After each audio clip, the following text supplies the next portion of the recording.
الله أكبر الله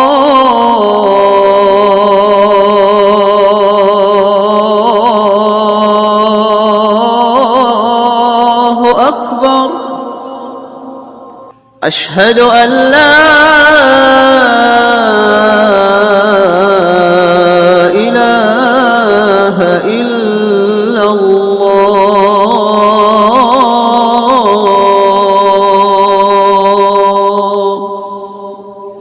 أشهد أن محمدًا رسول الله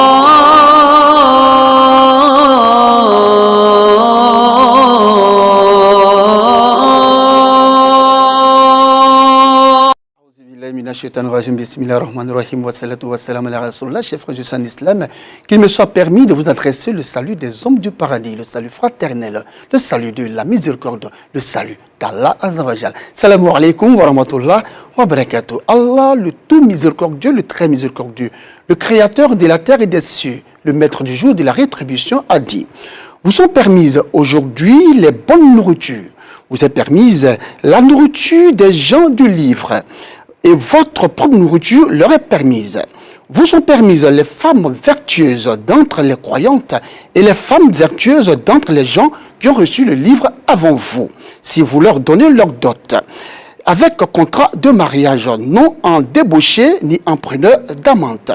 Et quiconque abjure la loi, alors vaine devient son action, et il sera dans l'au-delà du nombre des perdants. Surat Al-Maïda. Mesdames et messieurs, bienvenue sur RTI 1.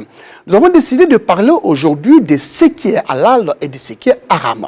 Et pour en parler, nous avons invité sur notre plateau le frère Mohamed Djibril Bello. Il est le président de l'association Halal Côte d'Ivoire. Salam alaikum le frère. Wa alaikum salam wa barakatuh. La première fois que vous nous visitez, n'est-ce pas? Effectivement, c'est la première fois. D'accord. Alors, avec vous, nous avons la sœur Siloué Aïcha.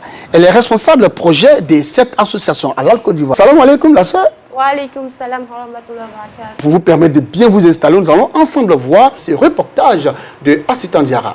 Le halal est considéré comme une chose licite et autorisée par les prescriptions islamiques. Quant au haram, il fait référence à ce qui est interdit par la religion musulmane. Selon certains savants, les prières et invocations des personnes qui consomment le haram peuvent être rejetées jusqu'à ce qu'ils se repentissent. Voilà, merci donc à Assitan Diarra pour cette belle réflexion, ce reportage. Alors, le frère Mohamed, avant de rentrer dans le vif du sujet, pouvez-vous nous présenter justement votre association Halal Côte d'Ivoire? Merci bien, cher frère Kodé. Alhamdulillah, salatu wa salam rasulullah. Halal Côte d'Ivoire est une association qui aujourd'hui essaye de permettre aux musulmans, que ce soit en Côte d'Ivoire ou hors de la Côte d'Ivoire, de consommer ce qu'elle a autorisé, c'est-à-dire halal, licite, permis. Et donc halal veut dire l'autorisation? Bien sûr, le licite, le permis. D'accord. Est-ce que la sœur Aïcha Siloué a quelque chose à ajouter sur la présentation? Nous sommes un organisme de certification halal.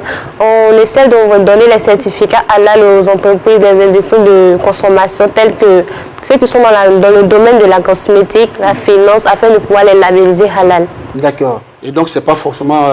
c'est pas seulement au niveau de la cosmétique, la finance, un peu de tout.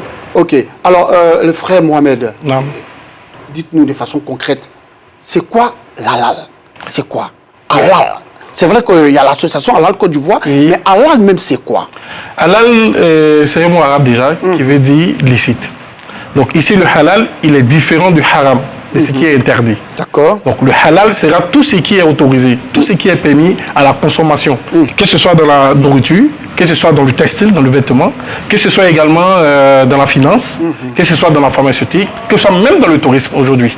Donc tout ce qui est autorisé, tout ce qui est permis rentre dans le halal, dans le licite.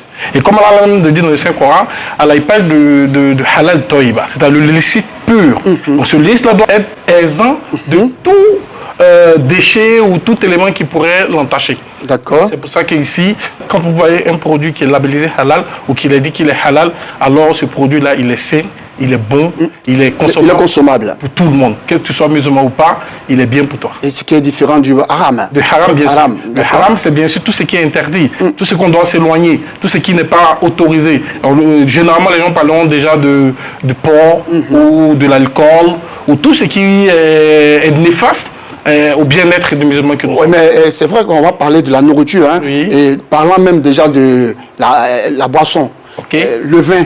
Quand on prend le vin, mais les gens nous font savoir qu'effectivement le vin, il est halal, il n'est pas haram.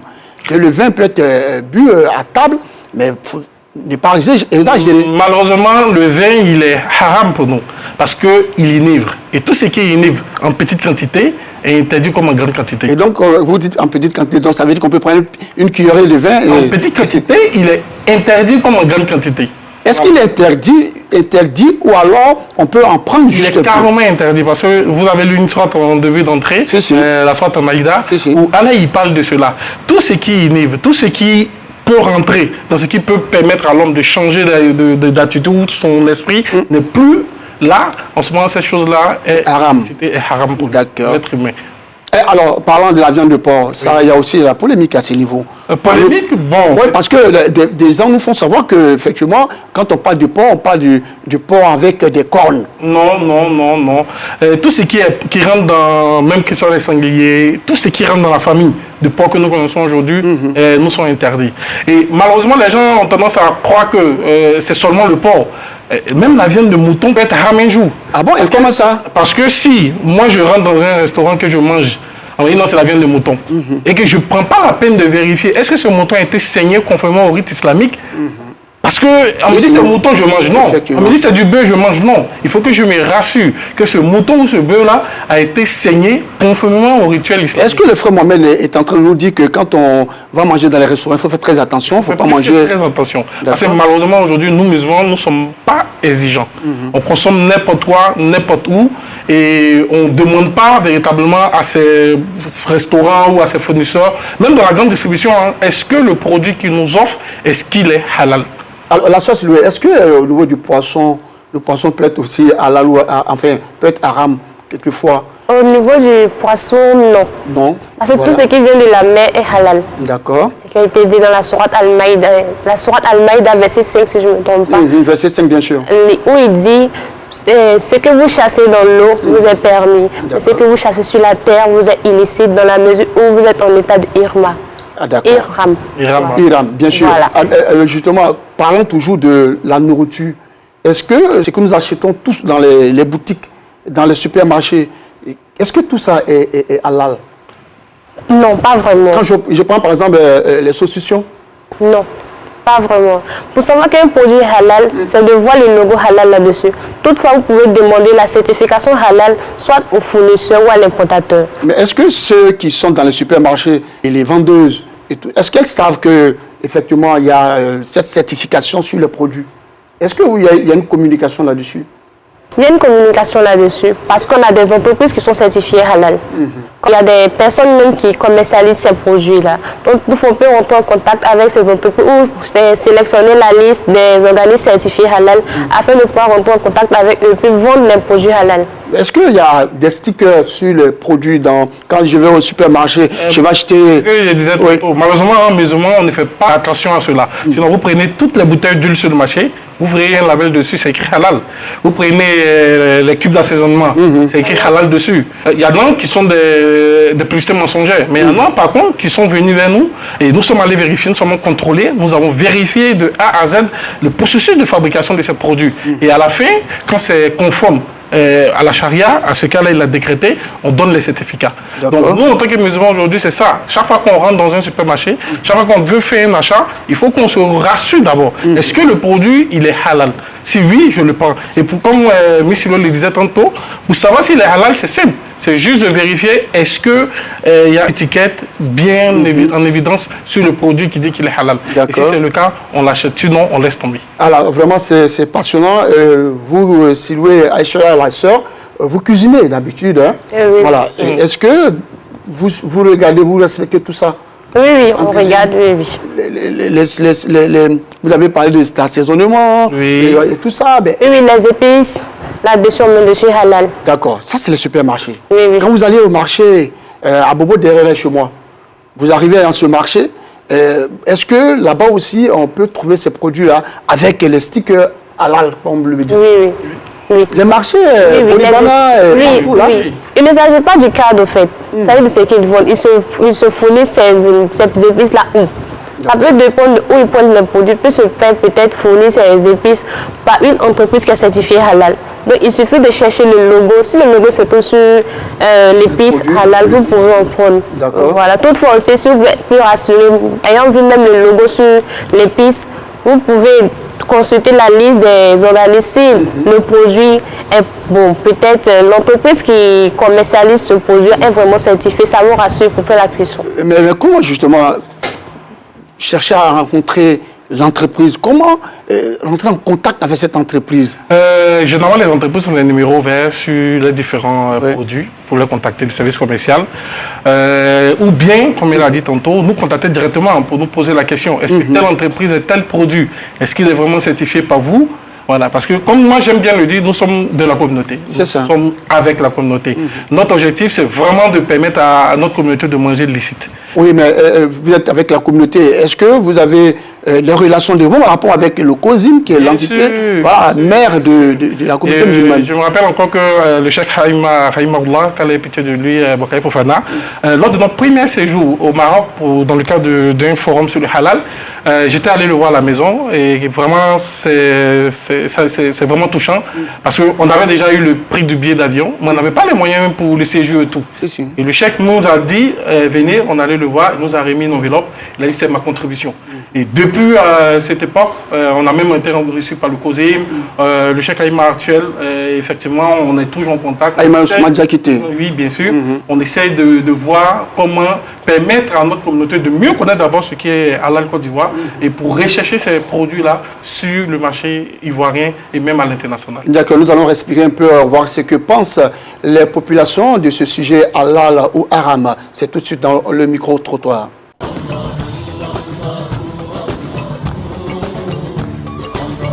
On parle de halal quand quelque chose est autorisé chez Dieu.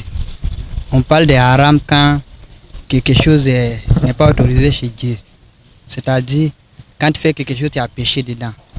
Halal, quand tu fais, tu n'as pas péché dedans. Quand on parle de halal, c'est lorsque tout ce qui est autorisé à l'islam, tout ce que l'homme peut manger. Voilà, là on parle de halal. Voilà. Si on parle de haram, lorsque tout ce qui est interdit, l'islam interdit tout à nous. Pour moi, quand on dit ce qui est halal, c'est ce qui est autorisé par Allah SWT. Ce qu'Allah SWT nous a ordonné de faire, donc on le fait selon les principes de l'islam. Voilà. Mais ce qui n'est pas halal, donc haram, c'est ce qui n'est pas autorisé par Allah SWT. Ce que Allah SWT et son prophète Mohammed nous n'a pas instruit à faire. On voit par halal ce qui est accepté par Allah et haram ce qui n'est pas accepté par Allah. Et bien évidemment, sous le respect des conditions et de tout ce qui est prescrit par Allah, il faudrait que tout ce qu'on puisse faire soit halal au lieu de haram pour être sur la bonne voie. Inch'Allah. Tout donc sur le plateau, merci donc à tous ces frères qui se sont prononcés, n'est-ce pas, sur ce sujet qui nous tient à cœur. Alors, frère Mohamed, dites-nous, moi je suis sénoufo. Chez moi, au village, je consomme beaucoup, j'oublie la farine de maïs, de mil, de sorgho. On appelle ici communément kabato. Alors, est-ce que le kabato peut être haram? Attends, vous... Comment? Oui, malheureusement. Les frères, les parents nous vous suivent depuis le nord là-bas. Mais il peut avoir un risque de contamination croisée. C'est-à-dire? Dans le domaine des audits de la certification, les experts comprendront. Il peut avoir un risque où le produit, quand il prend dans la transformation, soit il y a des adjuvants, il y a des éléments qui viennent s'ajouter, qui peuvent ne pas être halal. Sinon, le maïs en lui-même, il est halal. D'accord. Quand on va vouloir aller plus loin, quand on va aller au champ, on va chercher à savoir qu'est-ce qui est mis dans le sol. Est-ce qu'il n'y a pas des engrais, des pesticides qui sont rajoutés, qui ne sont pas forcément halal pour l'être humain.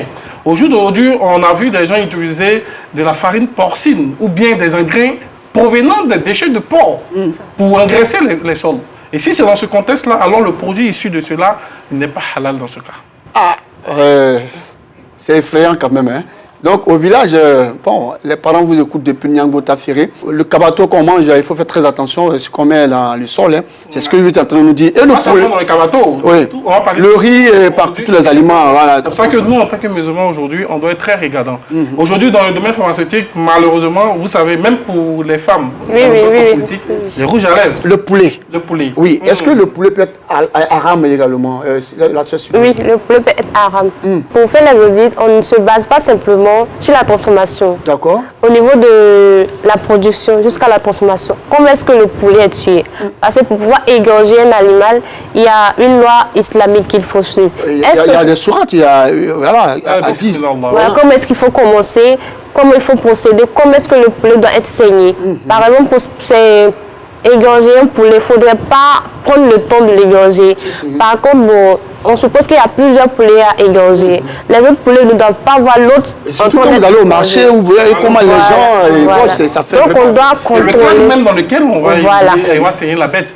Parce que nous, quand on parle, il vous a dit tantôt que Allah, il a dit le halal toiba, c'est le licite pur.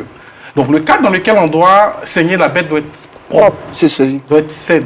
Le couteau doit être bien aiguisé, de sorte que quand on tranche la veine, c'est soit une fois. Malheureusement, les poulets, vous voyez souvent dans les marchés, et après, même ceux qui font la saignée, malheureusement, souvent dans les talismans, un peu partout. Ils disent que ça les protège contre l'aura négative de la bête qui saigne. Mais ceux-là, le fait d'avoir des talismans quelque part, c'est une négation c'est une négation à leur foi. Bien sûr. L'islam ne le permet pas. Si quelqu'un qui a ça et qui saigne une bête, alors cette bête-là devient haram. Malheureusement. Wow.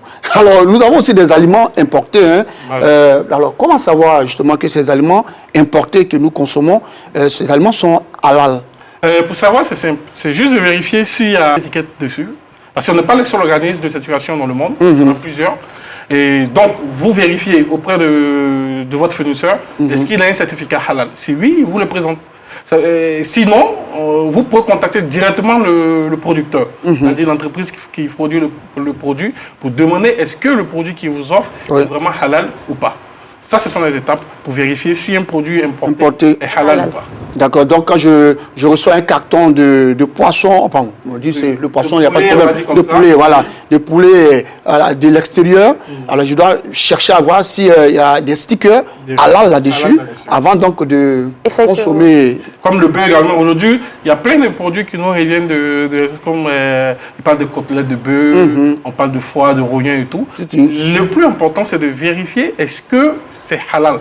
Malheureusement, comme j'ai dit, notre communauté, on est beaucoup laxiste là-dessus. Bien sûr. On a un pouvoir d'achat, malheureusement, on n'a pas cette culture, au fait. Voilà, parce que tous, hein, quand on vient dans le supermarché, quand on regarde par exemple les saucissons, on dit, bon, ça c'est pour le bœuf, oui. Le poulet, oui. Alors qu'il faut chercher à savoir si effectivement... Que ce poulet, voilà, est saigné conformément justement à la loi islamique. Donc, est-ce que vous êtes en train de nous dire, là, Sylvain, que c'est un péché pour nous, depuis longtemps, nous consommons sans savoir si c'est halal ou haram. Est-ce que nous avons des péchés parce qu'on ne savait pas? Ou alors, quand on ne sait pas, bon... Je pense que concernant le péché, on va laisser les hommes de sens oui, bien sûr, bon, justement, les imams et autres. Les imams, ils pourront bien nous éclaircir là-dessus. Est-ce que c'est un péché ou le fait de ne pas savoir nous donne un parapluie sur lequel... Mais aujourd'hui, je pense que... Oui, aujourd'hui, bien sûr, ceux qui vont savoir. Je pense que dès à présent, on doit être plus regardant, plus exigeant. Voilà, quand on rentre dans un fast-food, est-ce que c'est halal? Oui, je peux voir le certificat. Je prends un produit dans un supermarché, je demande est-ce que c'est halal? S'il n'y a pas le certificat dessus, on cherche à savoir, parce qu'il y a tous des gens qui font des produits halal. Donc allons vers ces produits-là. Ça nous permettra à nous d'être encore plus mieux consommer avant de partir. Oui, c'est vrai, nous avons les marchés, nous avons les supermarchés, les grandes surfaces, si vous voulez. Mais nous avons aussi si vous voulez, les pâtisseries. Oui. Et puis, bon, je vais manger du shawarma. Oui, les restaurants. Les restaurants. Dans le cas des restaurants, oui. Oui, mais à ce niveau là-bas aussi, est-ce que, comment savoir? C'est un peu compliqué à ce niveau. Hein? Très compliqué. Parce que vous savez, eux, c'est un ensemble de tout. Aujourd'hui, un restaurant, il a besoin d'huile, il a besoin d'assaisonnement, il a besoin de poulet, il a besoin de viande. Donc nous, qu'est-ce qu'on fait derrière? On essaye de rapprocher ces différents restaurants. Et puis on essaye, tant bien que mal, de les accompagner à aller vers des fournisseurs agréés par nous. Des fournisseurs qui sont déjà connus par nous, qui sont déjà certifiés. Et quand c'est comme ça, on a une chaîne de traçabilité qui est nette. Donc quand le produit fini, le plat, de tchèp ou bien je sais, est servi, Oui. en ce moment-là, vous pouvez le manger allègrement parce que derrière, il y a un travail qui a été fait. Ah, mais j'avais dit aussi que la sœur Siloué, qu'il faut que nos mamans, nos femmes, nos épouses soient aussi regardant vraiment Effectivement, on doit vérifier tout ce qu'on prépare, tout. Et pour cela, il faudrait que la communauté musulmane même soit exigeante sur le halal. Tant qu'on ne demande pas, il va arriver parfois qu'on ne mange sans contrôler. Pourtant, si nous-mêmes on sent le besoin et on exige, avant de préparer toute chose, on va vérifier si c'est halal ou pas. D'accord, mais je pense que la sœur Siloué, vous devez arriver au nord, chez nous, pour sensibiliser nos parents. Il n'y a pas de problème, ça sera fait, Inch'Allah. Voilà, pas au dîner, hein. Non, pas du tout. Non, si, parce qu'on dirait également, les musulmans là-bas qu'on fait bon, ça. d'accord. Ouais. Si c'est pris, bon, pris sur cet angle-là, il n'y a pas de souci. Toujours dans le même sens, hein. Vous savez, même aujourd'hui, on a tendance à se focaliser sur seulement la viande. La viande. Si. Mais vous voyez aujourd'hui les produits laitiers. Les produits laitiers, il y a de la gélatine qu'on utilise généralement à fait, pour effectivement. gélifier. Mais cette gélatine, à 90%, c'est du porc. Malheureusement, on l'utilise. Le lait, là? Oui. Malheureusement, la gélatine pour le gélifier, à Bien sûr. 90%, il est haram. Combien de musulmans consomment le yaourt, le déguet, Bien sûr. je ne sais quoi d'autre? Mais il faut qu'on se pose des questions. Il faut que nos imams même interviennent là-dessus. Il faut qu'ils en parlent. De sorte que derrière, parce qu'il y a de la gélatine halal. On ne dit pas de ne pas consommer le lait ou autre, mais il faut vérifier. Voilà. Donc, utiliser des gélifiants qui sont autorisés par notre religion. Il y en a qui sont faits à base d'agres, qui sont halal. Il y en a qui sont faits à base de poissons, qui sont halal. Il y a plusieurs. Et laissez seulement celui qui est fait à base de porc. 90%? Oui. De la gélatine? Oui. 90%? Oui. Est fait à base de porc. Même dans les gelus. Et même les gelus de comprimés, les gelus oui. sont faits à base de peau de porc, malheureusement. Ben, écoutez, donc quand on est souffrant et qu'on se rend à la pharmacie... Si on est contraint, il n'y a pas de problème. Mais quand on peut avoir quelque chose d'autre, un substitut, on prend le substitut. Mais il faudrait qu'on montre la volonté de vouloir un substitut, mais on ne se pose même pas la question. Ça veut dire que c'est vraiment difficile aussi, hein, au niveau des produits pharmaceutiques. Hein. Au jour d'aujourd'hui, on ne dira pas oui. Parce que dans certains pays, même en Europe, qui ont dépassé cette étape. Et nous, nos pays qui sont à plus de 40% de musulmans, on peut y arriver. En Europe, c'est quoi? C'est 2-3%, souvent 4% de musulmans. Mais on leur propose ces services-là, on leur propose ces ingrédients. Parce qu'ils ont demandé, parce qu'ils respectent leurs droits en tant que consommateurs. C'est juste ça. Il faut juste pour qu'on puisse respecter nos droits en tant que consommateurs. Je vais pour une consultation à l'hôpital et le médecin me dit simplement que voilà, j'ai un palu, l'ordonnance, je me rends à la pharmacie et puis là-bas, j'ai dit au pharmacien, je veux des médicaments halal. Non, pas forcément. Ah voilà, mais parce que vous allez faire par là avec... Non, on vous donne un médicament, n'importe quoi, le nom il est connu. Ce médicament-là, en vérité, il existe à version halal déjà. D'accord. Seulement que nous, on n'a pas ici parce qu'on n'est pas demandeur. Parce que vous comprenez que les pharmaciens, c'est un marché également, c'est un commerce. Si le produit n'est pas demandé, ils ne vont pas le proposer aux consommateurs. Donc c'est nous seulement, en tant que musulmans, il faut qu'on demande. On veut des produits pharmaceutiques halal. D'accord. Oui, vous voulez ajouter quelque chose? Non, ça va. Je dis que c'est possible si on fait la demande. D'accord. Mais si on n'exige pas, on va penser que c'est impossible. Est-ce que vous rencontrez des difficultés, des écueils dans l'exercice de vos fonctions? Oui. Ah bon? Oui. On peut savoir Il peut arriver qu'il y a des entreprises qui falsifient les certificats. Ah et bon? puis les fraudes également. Et puis bon, la méconnaissance des règles du halal. Est-ce qu'il y a des entreprises qui vous ferment aussi les portes? Quand vous Oui, on peut dire ça comme ça. Parce qu'il y a des entreprises, malheureusement, qui se cachent sur le fait que les consommateurs ne sont pas regardants.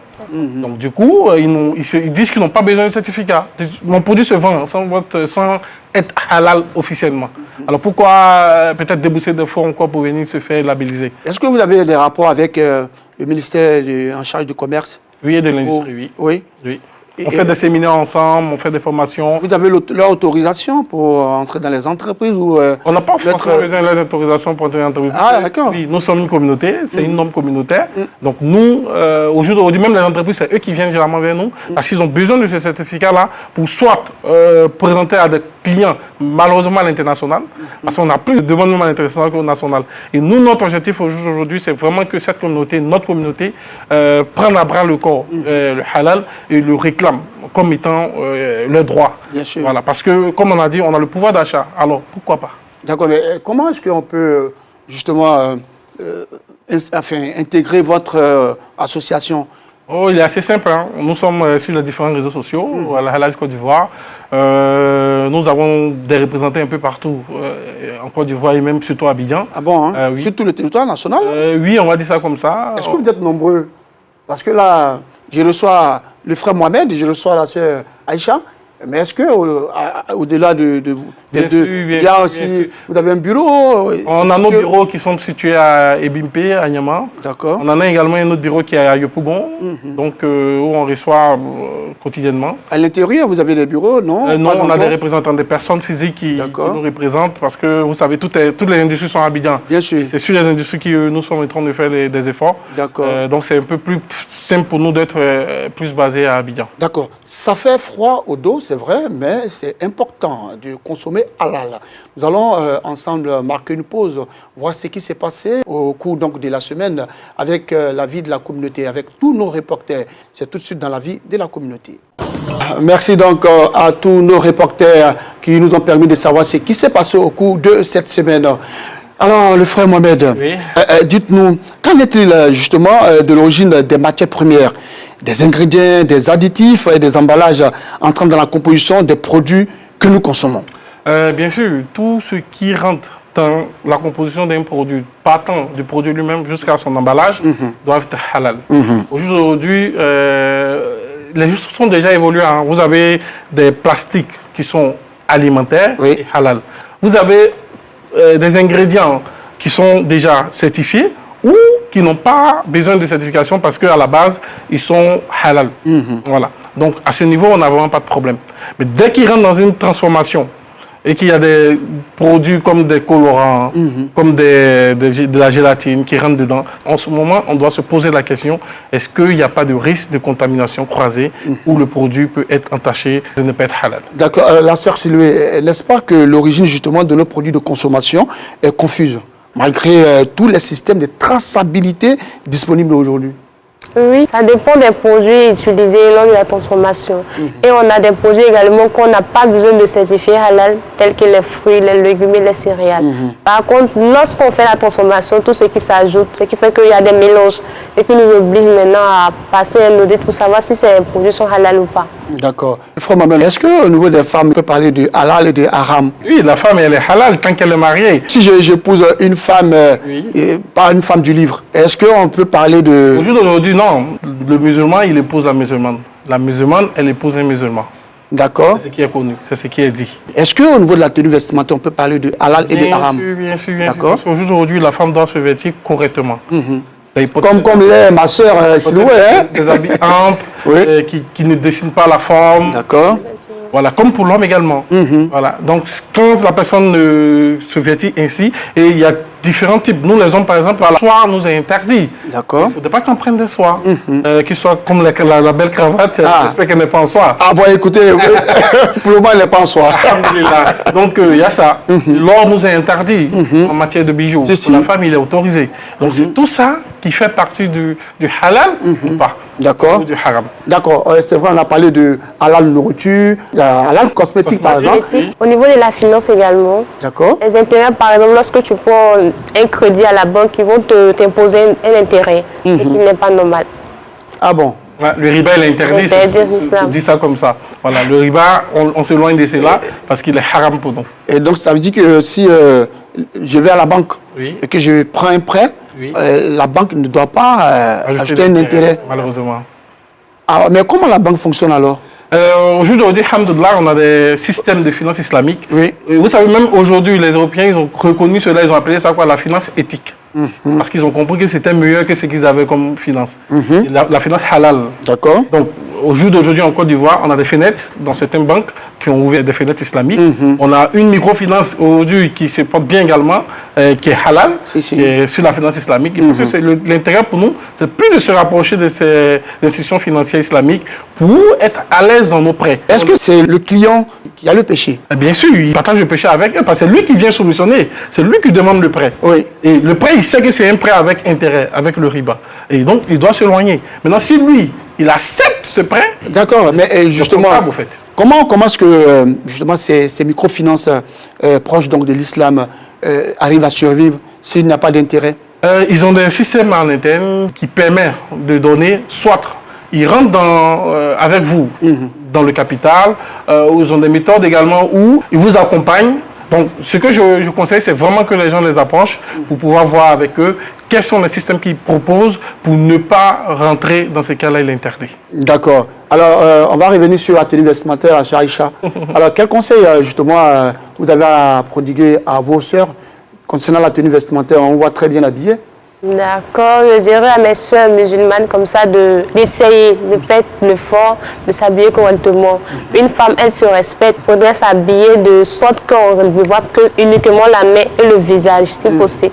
Mais s'habiller de sorte qu'on ne voit pas la forme, ni tracer, en tout cas de sorte que tu sois bien habillé. Quand tu passes, on te respecte. C'est cela. Il faudrait essayer de faire ça en tout cas au maximum. On a parlé de la pharmaceutique. Hein. Est-ce qu'au niveau des verres que nous avons, les montures, est-ce que là-bas aussi on peut parler de... Bon, c'est vrai que la sœur a une monture, mais c'est pas lui. Est-ce que là-bas aussi... Peut-être qu'on va... Chez nous, les hommes, on va toujours vérifier si c'est pas de l'or, voilà, si c'est pas fait de façon ornement, voilà, pour plaire, pour paraître et tout ça. Sinon, il n'y a pas de problème à ce niveau, normalement. D'accord. D'accord, on va revenir sur la nourriture, hein, carrément. Oui. On a parlé de la viande de porc. Oui. On a aussi parlé du poulet, du mouton, du bœuf. Est-ce qu'il y a d'autres produits alimentaires qu'on pourrait vraiment traiter d'halal ou de haram? En matière de haram et halal, tout est autorisé sauf ce qu'elle est interdit. Donc tant qu'il n'y a pas d'interdiction, on consomme. D'accord. Voilà. Et dès l'instant où l'interdiction arrive, on laisse tomber. Donc, ceux qui vont nous dire que tel produit est halal ou haram surtout, on va leur demander de nous prouver qu'il est haram. D'accord. Voilà. Sinon, tant qu'il n'y a pas d'interdiction dessus, il est autorisé de consommer. Mais celui qui est à la maison, qui reçoit de la nourriture, mais qui n'est pas informé, qui ne sait pas, qui n'était pas à la source, qui consomme cette nourriture-là. Mais la nourriture n'est pas venue comment? Non, nous savons que pendant les fêtes, Ramadan, Tabaski, on nous cuisine, on partage la nourriture. Qui t'apporte à manger, tu manges. Oui, mais justement, si le frère musulman l'a acheté dans les supermarchés, qui ne s'est pas rendu compte que, ou qui n'a pas vérifié les stickers de halal et tout ça, est-ce que celui qui reçoit la nourriture, lui, il a un problème? Il n'a pas de problème véritablement. Parce que c'est quand ton frère musulman t'invite, tu manges. Parce que tu gardes. Il y a cette confiance-là. Confiance-là en lui que ce qui t'apporte est halal. Donc chacun de nous doit maintenant faire attention à quand je vais inviter, quand je vais acheter, quand je vais prendre, est-ce que c'est halal avant? Parce que je suis comptable du fait que mon frère ait mangé haram parce que j'aurais pris peut-être de la viande de poulet qui n'a pas été saignée conformément au rituel, ou même des côtelettes de bœuf qui se retrouvent être des côtelettes de porc, malheureusement. La sœur Aïcha, est-ce que vous nous conseillez justement de fréquenter justement les restaurants islamiques ou même des restaurants où vraiment les normes sont respectées? Voilà, d'abord, il faut fréquenter les restaurants halal. Toutefois, si vous partez dans des restaurants qui ne sont pas certifiés halal, vous pouvez les proposer de se certifier halal. Parce qu'il peut arriver qu'il y a des personnes qui quittent dans les pays islamiques, qui viennent en Côte d'Ivoire, qui demandent est-ce qu'il y a des restaurants halal. S'il y a ces restaurants qui existent, on peut les diriger vers ces restaurants-là. Donc, toutefois, si vous avez l'habitude de consommer dans des restaurants halal, c'est déjà bon. Mais pour être sûr, vous pouvez réclamer le certificat. Par contre, si vous partez dans des restaurants non certifiés halal, vous pouvez les proposer ceux-là. Ça peut les aider également. Est-ce que vous avez réussi à identifier quelques restaurants halal au niveau de la Côte d'Ivoire? Vous en avez entendu parler? Non? Pas encore. Vous n'êtes pas encore arrivé à ce niveau-là, hein? Non, on travaille là-dessus. On a une liste qu'on est en train de faire. D'accord. Il y a quelques restaurants, par exemple à l'aéroport. Les mets qui sont servis dans les vols, nous on a certifié l'aéroport. Vous voyez? Parce que c'était... ont compris que dans leurs différents clients qui prennent les vols, il y a des gens qui ont besoin d'être rassurés sur la laïcité du mets qu'on laissait dans les avions. D'accord. Il y a une société au niveau de l'aéroport qui est client chez nous, certifié. Non seulement en Côte d'Ivoire, mais dans d'autres pays de la sous-région. Donc c'est pour dire combien de fois, tous ceux qui sont dans le domaine de la restauration, aujourd'hui on est en train même d'accompagner certains hôtels à la certification halal. Parce que il faudrait que dans un hôtel, quand moi j'arrive, je puisse avoir par exemple la direction de la Qibla, j'ai un petit tapis de prière, que je sois pas forcément la violence visuelle de voir des femmes nues qui se promènent ici et là. Il faut que je sois dans un cadre. Et donc, certains hôtels aussi ont compris cela, que c'est intéressant pour eux d'avoir une certification qui permettra à ces clients qui viennent d'extérieur, généralement des pays du Golfe, de pouvoir séjourner chez eux. Donc, vous voyez, le halal aujourd'hui, c'est au-delà de ce qu'on va appeler comme la nourriture, mais du comportement vestimentaire, en passant par les voyages, en passant par la culture, en passant par tous les domaines de la vie de tous les jours. Le halal, on le retrouve là. On le retrouve là. La sœur Aïcha, est-ce que le non-musulman peut consommer halal? Le non-musulman peut consommer halal. Voilà, c'est vrai, nous faisons la certification plus en se basant sur la loi islamique, mais on s'assure que le produit également est de bonne qualité. Voilà, on vérifie la qualité du produit et on vérifie également est-ce que ça suit les normes islamiques. Il y a des non-musulmans qui ne consomment pas le porc. Donc le non-musulman également, il peut consommer le halal. Seulement qu'il va juste regarder le logo. Même s'il ne connaît pas la signification, il suffit de voir le logo et puis il pourra consommer. C'est permis à tout le monde de consommer halal. Parce que déjà, le halal, c'est santé. Le halal, c'est sain, c'est pur. Donc tout produit qui est bon pour... Le musulman, c'est un être humain comme tous les autres. Donc si c'est bon pour moi, c'est bon pour... Tout les parents sénéfaux, mais bon, c'est bon pour les non-musulmans. Voilà, c'est bon pour les parents sénéfaux, surtout que le kamato, vous l'avez dit, vous l'avez démontré par A plus B, qui peut être haram. Et donc ça nous a effrayés, mais je pense que nos parents au niveau du Nord vont vraiment en tenir compte pour ne pas consommer haram. Alors le sénéfaux, il est très regardant sur tout ce qu'on dit, hein. Il écoute les conseils. Et quand il est dans l'islam, c'est un peu comme les ouais. Quand nous sommes dans la religion, on ne badine pas avec. Alors que retenir, frère Mohamed? Ce qu'il faut retenir, c'est qu'au jour d'aujourd'hui, nous musulmans, nous devons être très regardants. Nous devons être très exigeants. La qualité, ce n'est pas seulement pour les autres. Nous également, nous avons besoin de produits de qualité. Et partant de produits de qualité, c'est vrai que ce produit-là doit être en conformité avec nos principes religieux. Et donc, qui dit principe religieux va dire halal. Donc, j'appelle mes frères et sœurs dorénavant à être plus regardants sur ce qu'ils consomment. Voilà, quand on va dans les supermarchés, se rassurer que ce produit il est conforme à notre religion. Sœur Aïcha, est-ce que vous avez quelque chose d'autre à dire ou à ajouter sur la présentation du Halal Côte d'Ivoire, votre association? En plus d'avoir présenté Halal Côte d'Ivoire, il faut, Inch'Allah, nous avons une activité qui aura lieu, le Halal Expo. Si tout va bien, en novembre, du 14 au 16 novembre, au Palm Club Hotel.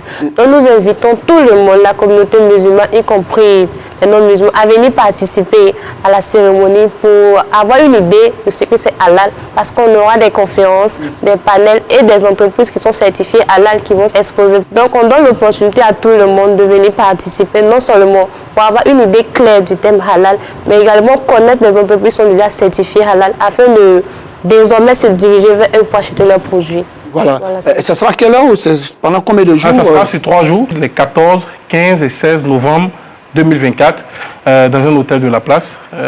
Donc, on aura des experts qui viendront de l'international. On aura également des entreprises certifiées au niveau national qui vont exposer les différents produits certifiés et labellisés, de sorte que les gens puissent connaître ces produits et s'en approprier. D'accord. Sœur Aïcha, résumé en 2 lignes. Bale silama o ame bitelem kan ame ala kwanye min toyi e panye min ke amo telele kan domi do be ante kan ka min ke domi do be ame se ka min ke donc ama dala min na ole aya nyini ka lo domi min kan et puis min man ala logo do be na ko domi fe kan o ko le ko abise ka do. C'est la fin de cette émission. Rappelons que nous étions avec le frère Mohamed Djibril Bello et le président de l'association Halal Côte d'Ivoire et la sœur Siloué Aïcha, responsable projet de cette association. Avec eux, nous avons parlé de halal et de haram. Merci à vous de nous avoir suivis. Je vous donne rendez-vous, Inch'Allah, le jeudi prochain, même heure, même chaîne. Rappelons justement que vous pouvez suivre la rediffusion de l'émission Allah Akbar tous les vendredis à partir de 9h. Assalamu alaikum wa rahmatullah wa barakatuh. Allahu Akbar, Allahu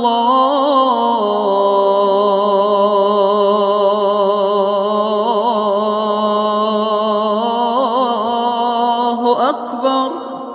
Ashhadu an la ilaha